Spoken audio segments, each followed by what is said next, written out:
Welcome to Ecclesia Principles, a biblical strategy for believers to engage in God's design for government with Ray Eppard.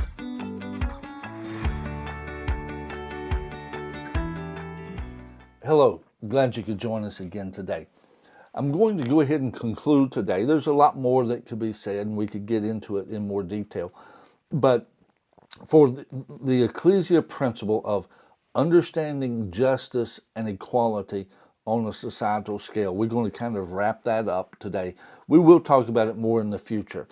But ultimately today, what I want to talk about is, again, using the year of Jubilee, because that was a huge event in the nation of Israel. And I can remember for years I used to wonder, well, why did God do that? Man, I bet the people who had loaned the money and that debt got forgiven, I bet they were mad about that. Well, the design was, particularly as we talked about yesterday, it wasn't that they couldn't get their money back. It was talking about justice for the lender. But at that point, it made them, because it was going to be forgiven, they had to keep that in mind. So how much they would lend, who they would lend to, had to be a big factor. Because if it was just some knucklehead that, now they'll never pay me back, then they better not lend it to them, because come year of Jubilee, they might still owe them everything. And how that would be structured. It forced those who had the ability to lend, it forced them to think about it so that they could get their money back based on who they were dealing with and how much they were lending. Now, with this, our text has been Leviticus 25, 14 and 15, because it brings so many of these things into play in just a small set of verses. And so let's go ahead and read those.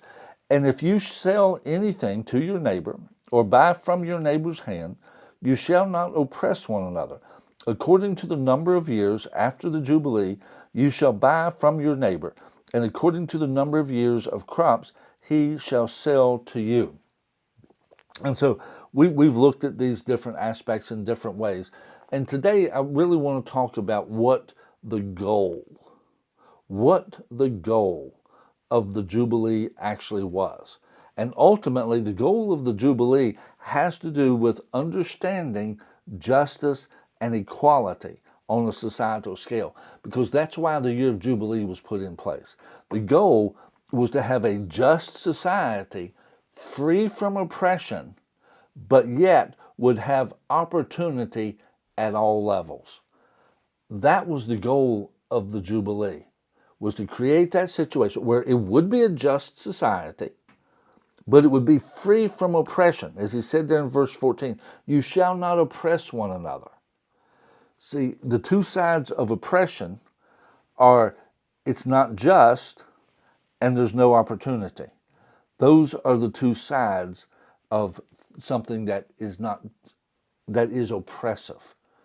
It's not just, and it removes opportunity.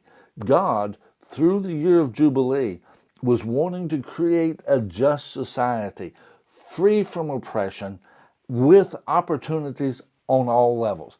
That's why he was protecting ownership, was so that those opportunities would be there. Because without ownership, opportunities begin to go away. They begin to diminish. It's less and less all the time. This is the goal of the year of Jubilee. You see, it wasn't just, and most time when we hear it preached, and I understand, I'm not faulting those that are preaching this, because part of it is communicating, God's wanting to cancel all the debt. Well, yes, God wants you financially free. God wants you financially free, because that debt can be, not that all debt is, but debt can be oppressive. God doesn't want you oppressed on any level, because oppression isn't liberty. Where the Spirit of the Lord is, there is liberty. Oppression is not liberty. Debt can be oppressive. God wanted to eliminate the debt so that they would not be oppressed. Now, with that, those lending the money, God's not wanting them to be treated unjustly. But that's why he laid out the rules, so that they would know how they needed to function, so that they could come out of it being treated justly. But again, the goal was a just society where people took care of what they needed to take care of. They took care of their debts. They took care of their obligations.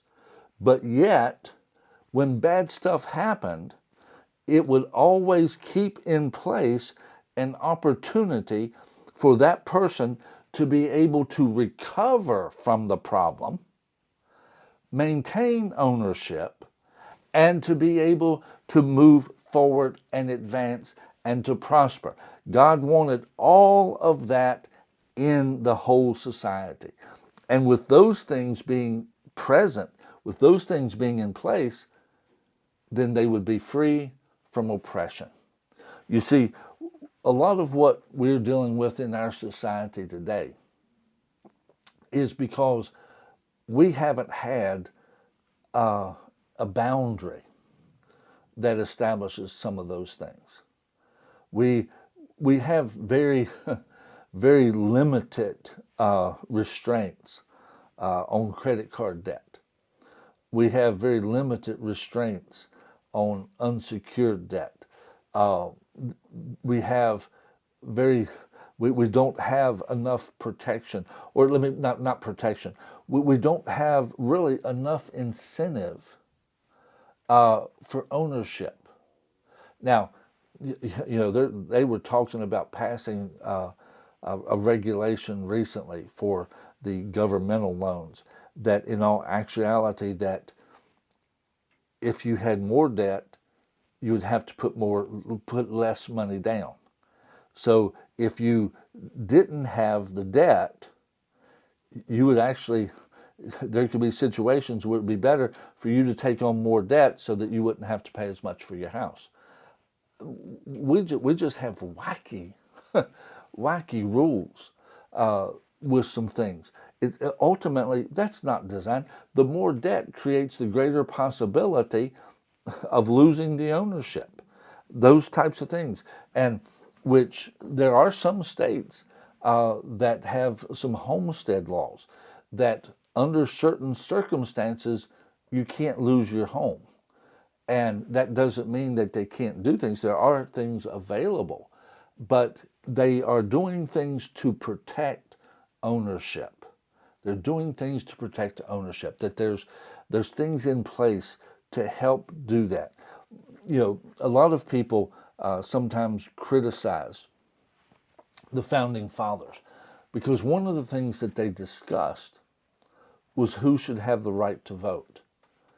And with this, I'm wanting to focus particularly in the vein that we're talking about right now, because one of the things they discussed was only having property owners be able to vote. And today, and that's not where it's ended up. But I remember when I heard that, and again, I was young when I heard it, and I thought, why in the world would they think like that? Why wouldn't they want these people? Well, over time, I'm not a teenager anymore. Over time, I have come to realize, and I'm not advocating that today, but what I am advocating is there needs to be more things within our policies that encourage and make it easier for ownership. Because when someone owns something and they become responsible for it, it changes some things in them. Maturity is tied to responsibility. And when and I'm not saying about the people themselves, but when all a person ever does their whole life is rent, they never have the responsibility for replacing the roof. They never have the responsibility for fixing the pipes. They don't have the responsibility for this or that. Then there's a part of that where they never have to save up the money to make sure they've got the money to put the new roof on when it comes time. that they have the money on hand when the heating unit goes out, that they're able to replace that. They are able, because all they really need to do is just be able to pay the rent, and then everything else is food and whatever they want to do. There's a part that if all of life is lived that way, then there's an element of maturity that very often isn't reached. And the more and more that increases, and again, not everybody that does that fits the worst case scenario. But the bottom line is, the more that increases, the higher the percentage that becomes a reality with. That, it creates, in a sense of entitlement. That somebody's supposed to fix my roof. Somebody's supposed to fix my pipes. Somebody's supposed to fix my heating unit. Somebody's supposed to fix this. Somebody's supposed to fix that. And we have people in government right now that, for lack of a better phrase, I think they want people to have a sense of entitlement, because then that gives them control. That gives them control. And when they have control, the bottom line is eventually, I'm not saying it'll start out there, but eventually it will become oppressive. It will become oppressive, because when they're in control, well, you don't really need that. Be careful. Listen to how many people are willing to tell you what you don't need. I remember President Biden, shortly after he got elected, and gas prices started going up, and somebody asked him about it. And he said, there's nothing wrong with the gas prices. You just got used to having cheap gas. And that's the problem. Oh, I got used to the price being too low. The fault's mine. That's what that statement was. And you have people, well, you shouldn't have this, you shouldn't have that. You don't really need that. You are looking at statements that are bordering on oppression. God's goal with the year of Jubilee, and God's goal is to have a society that is free from oppression, that is just, and has opportunities for advancement at all levels. It's not about what you don't need. And it's not about what you don't really have to have. And anytime you hear somebody talking to you about that kind of stuff, you better understand they're not for your liberty ultimately. They're not. They're not for your liberty. They are looking to limit your liberty. There's a difference between freedom and liberty. The Ray Eppert definition of liberty is freedom within a framework. In other words, there are rules, there are principles that we have to live by. Liberty doesn't mean I'm free to do whatever. Most people today do not talk about liberty. Most people today talk about freedom. The biggest difference between liberty and freedom, if you look at the definitions, one of the definitions of freedom is unrestrained. You don't have that part over here in the concept of liberty. It doesn't mean unrestrained. Liberty doesn't mean unrestrained. That's why I say liberty is freedom within a framework. There are certain restraints, there are certain boundaries. But you've got a lot of people who, I want my freedom, I want my freedom, I want my freedom. I want to be unrestrained. Now that creates a problem. That ultimately will create oppression. You will eventually oppress yourself. You will oppress others if it is unrestrained. And at that point, those that you're depending on, well, you don't really need this, you don't need that.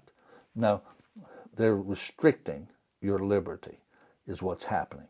We need to pursue justice and equality on a societal scale. And it needs to be done through ownership, through the maintaining of opportunity at all levels. And it needs to be just for everyone involved. God bless you. See you next week.